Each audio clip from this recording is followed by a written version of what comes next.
पेट मेरा ओ मैं जो रद्दी आया। रद्दी की दुकान है? हाँ जी। पुराना सामान लेते हो? हाँ जी।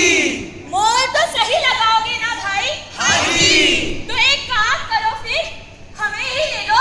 क्या जी? तोल तोल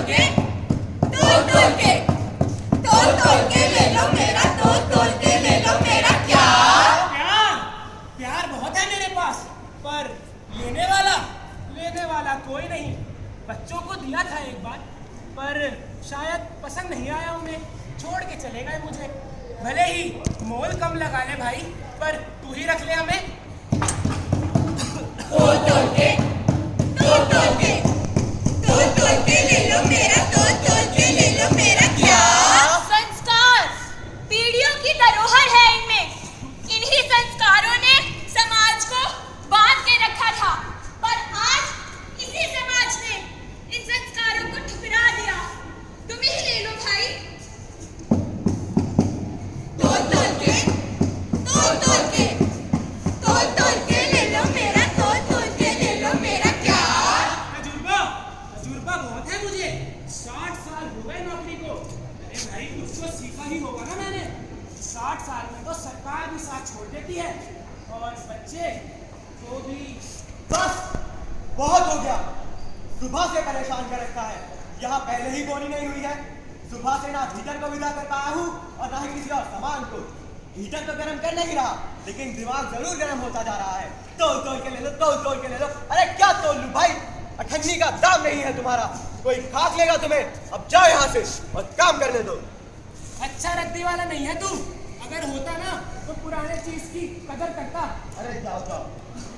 कहाँ है दादू? सुबह से कहीं दिखे ही नहीं। दादू!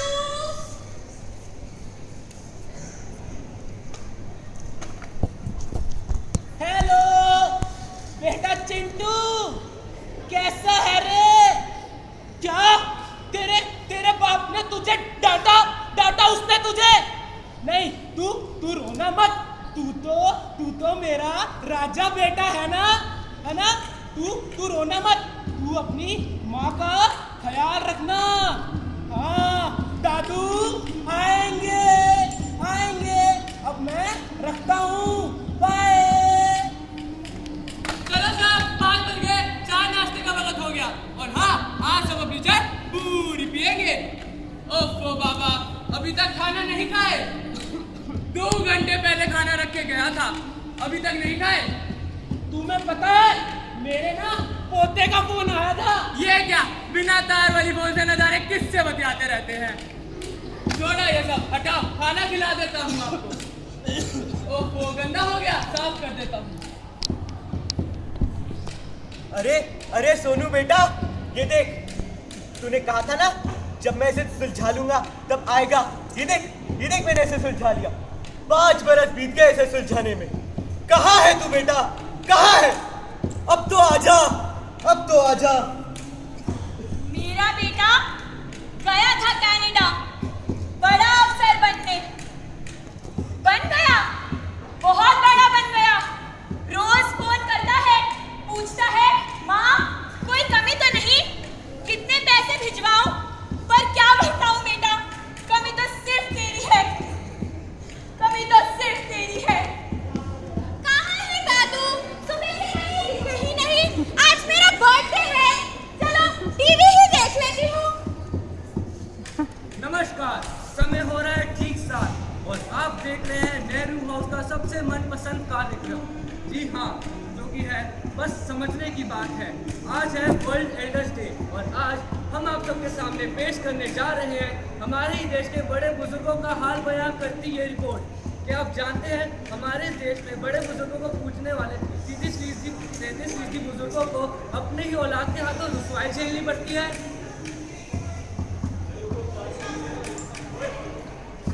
जिन माँ बाप ने अपने बच्चों को उंगली थाम के चलना सिखाया, आज उन्हें अपने ही बच्चों से अपने हक के लिए लड़ना पड़ रहा है। देश के 23% माँ बाप अपने ही बहु बेटों से प्रताड़ित हैं। और तो और बेटियां भी अपने माँ बाप पर अत्याचार करने में पीछे नहीं है।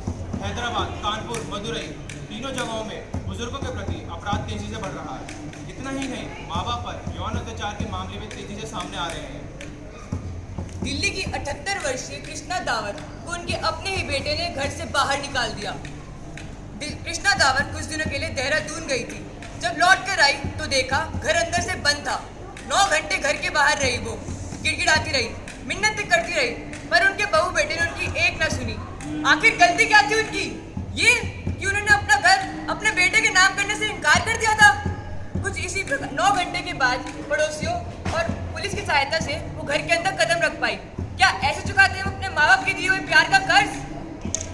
जिंदगी भर दिल में काम करने वाले कहीनाथ भोसले और उनकी पत्नी को अपने ही घर में बहू बेटी होने के बावजूद कोई चाय और पानी पूछने वाला नहीं था। कुछ इसी तरह अशोक पंचाल और उनकी पत्नी के साथ हुआ। और जब उन्होंने अपने बेटे से पूछा कि यह दिन देखने के लिए मैंने तुम्हें इतना बड़ा किया था, इतना पढ़ाया लिखाया था, तो उसने कहा ये तो आपका फर्ज था। क्या सिर्फ माता पिता का हम पे फर्ज है, हमारा उन पे कोई फर्ज नहीं? वृंदावन भगवान श्री कृष्ण का धाम, यहाँ 15,000 बूढ़ी विधवाएं रहती हैं, जिनमें काफी संख्या उन माओ की है जो अपने बच्चों द्वारा ठुकरा दी गई है। इनके पास न 2 वक्त की रोटी है, न सर के ऊपर छत, दर दर की ठोकरें खाती है, भीख मांगती है वो माँ। कई वर्षों से अपने बच्चों को, पोता पोती को देखने के लिए तरस गई है इनकी आंखें। उसी इंतजार में बीत जाता है जीवन। और तो और इनकी अर्थी को कंधा देने का भी समय नहीं है इनके बच्चों के पास। गौरई के वृद्धाश्रम में रह रही प्रमिला देवी, जो कि 3 साल से बोरिया बिस्तर बांधे आस लगाए बैठी है कि कब उनका बेटा जो अमेरिका में नासा में काम करता है उन्हें लेने आएगा। 3 साल बीत गए, बेटा तो आया नहीं, लेकिन मौत आ गई। आइए अब आपको बताते हैं तमिलनाडु के विरुद्ध नगर की एक दिल दहला देने वाली प्रथा के बारे में, जिसका नाम है थलई कूथल। इसमें जब वहाँ के लोगों को अपने माँ बाप का प्यार बोझ लगने लगता है तो वे उन्हें जहर का इंजेक्शन देकर उनसे छुटकारा पा लेते हैं। ये प्रथा वहाँ इस कदर बढ़ चुकी है कि वहाँ का कानून तक इसे अभी तक बैन नहीं करवा पाया। कहाँ है दादू? आज मेरा बर्थडे है। आपने देखा है मेरे दादू को? शायद नहीं देखा। ओफो दादू, अब ना मैं अपनी मम्मी की सारी बातें मानूंगी। मैं खाना भी अच्छे से खाऊंगी। दादू अब मैं ना आईज क्लोज करूंगी और आप आ जाना। आओ ना दादू। अरे बेटा देख, तेरे लिए ही तो खिलौना लाने गया था। देख क्या लाया हूँ तेरे लिए। मुझे नहीं चाहिए कोई खिलौना। तुझे नहीं चाहिए तो ठीक है, मैं ही रख लेता हूँ। दादाजी से गुस्सा रहने की कुछ तो पनिशमेंट मिलनी चाहिए।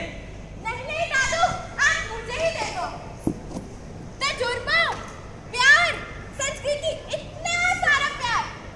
दादू अब आपने मुझे इतने सारे तोहफे दिए, अब मैं भी आपको बहुत सारे तोहफे दूंगी।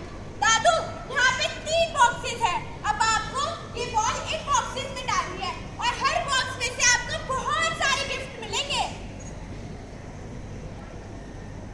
वाह दादू!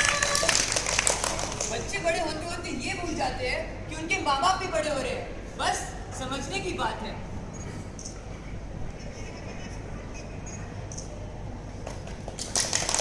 बचपन और बचपन, फर्क सिर्फ सोच का है, बस समझने की बात है। दादू अब ना आपको तीसरे बॉक्स में से सबसे बड़े वाला गिफ्ट मिलेगा। दादू वो देखो पीछे। हाँ दादू। समस्या चाहे कितनी भी बड़ी हो, समाधान सिर्फ प्यार है। बस समझने की बात है। दादू अब आप ये छड़ी छोड़ो, अब मैं आपका सहारा बनूंगी। हम ये कभी न सोचे कि हमारे बुजुर्ग हमारी कमजोरी है, बल्कि वो हमारी ताकत है। उनमें अनुभव है, जज्बात है, सोच है, समझ है, प्यार है, जज्बात है। बुढ़ापे का मतलब ये नहीं कि वो हमारी जिंदगी खत्म हो चुकी है। बुढ़ापे का मतलब ये है कि हमारी जिंदगी का दूसरा अध्याय शुरू हुआ है।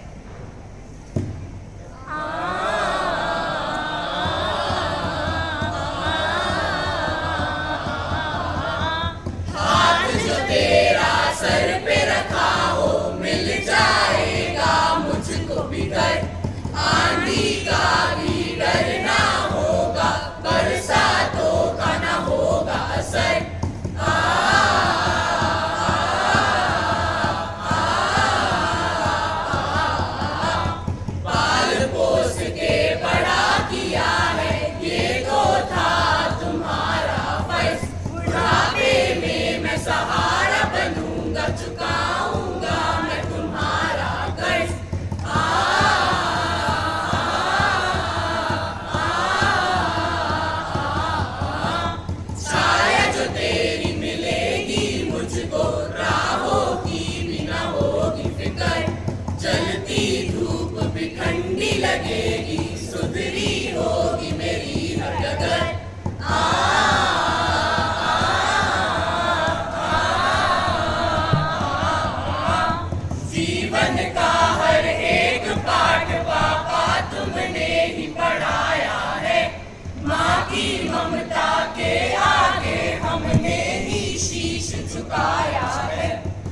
हाथों ने हमारा हाथ थामकर हमें चलना सिखाया, हमें निवाला खिलाया।